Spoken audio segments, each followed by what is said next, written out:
नमस्कार, मी अमित कोळेकर आणि आपण ऐकत आहात तरुण भारत पॉडकास्ट.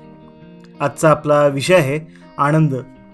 प्रत्येक मनुष्याची प्रवृत्ती भगवंताकडे जाण्याची असते, कारण त्याला आनंद हवा असतो. मनुष्याला आनंदाशिवाय जगता येत नाही. पण सध्याचा आपला आनंद हा नुसता आशेचा आनंद आहे. तो काही खरा आनंद नाही.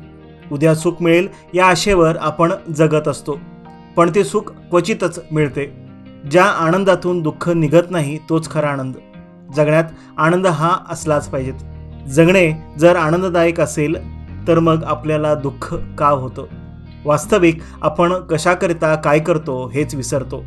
म्हणजे मनुष्य जगतो हे फक्त आनंदासाठीच. व्यसनाचा आनंद हा त्याची धुंदी उतरेपर्यंतच असते. त्याचप्रमाणे विषयापासून होणारा आनंद तो विषय भोगत असेपर्यंतच टिकतो. दृश्य वस्तू ही सत्य नसल्यामुळे ती शाश्वत नसते. अर्थात तिच्यापासून मिळणारा आनंद हा देखील शाश्वत नसतो. आपण आपल्या आयुष्यात व्याप वाढवित असतो, तो आनंद मिळवण्यासाठीच. पण भगवंताच्या व्यतिरिक्त मिळणारा आनंद हा अनेक कारणावर अवलंबून असतो. ती कारणे नाहीशी झाली की तो आनंद पण मावळतो. म्हणून खरा आनंद कुठे मिळतो हे पाहावे. खरा आनंद दृश्य वस्तूमध्ये नसून वस्तूच्या पलीकडे आहे. चिरकाल टिकणारा आनंद वस्तूरहितच असतो. म्हणून आनंदासाठी वस्तूंच्या आहारी जाणे बरोबर नाही. विषयाचा आनंद परावलंबी असतो, तर भगवंताचा आनंद निरुपाधिक असतो. स्वानंद स्मरणाव्यतिरिक्त जे स्फुरण ते विषय समजावा. खरी आनंदी वृत्ती हीच दसरा दिवाळीची खूण आहे. हास्य हे आनंदाचे व्यक्त स्वरूप आहे. कोणतीही वस्तू अस्तित्वात नसताना होणारा जो आनंद तेच परमात्म्याचे व्यक्त स्वरूप आहे.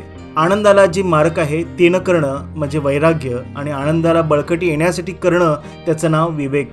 आनंद म्हणजे आत्मचिंतनाने येणारे मानसिक समाधानच. जो निस्वार्थ बुद्धीने प्रेम करतो त्याला खास आनंद मिळतो. घेणारा मी जेव्हा देणारा होतो त्यावेळेस त्याला खरा आनंद प्राप्त होतो. ब्रह्मानंद हा प्रत्येकाच्या हृदयात स्वयंभू आहे. वृत्ती वळवून तो चाकला पाहिजेत. एकांतात बसून ईश्वराला आठवावे. त्याच्या चरणी मस्तक ठेवून समर्पित व्हावे. मित्रांनो, कशी वाटली आजची गोष्ट? आवडल्यास जरूर शेअर करा. भेटूया पुढच्या वेळी. तोपर्यंत धन्यवाद.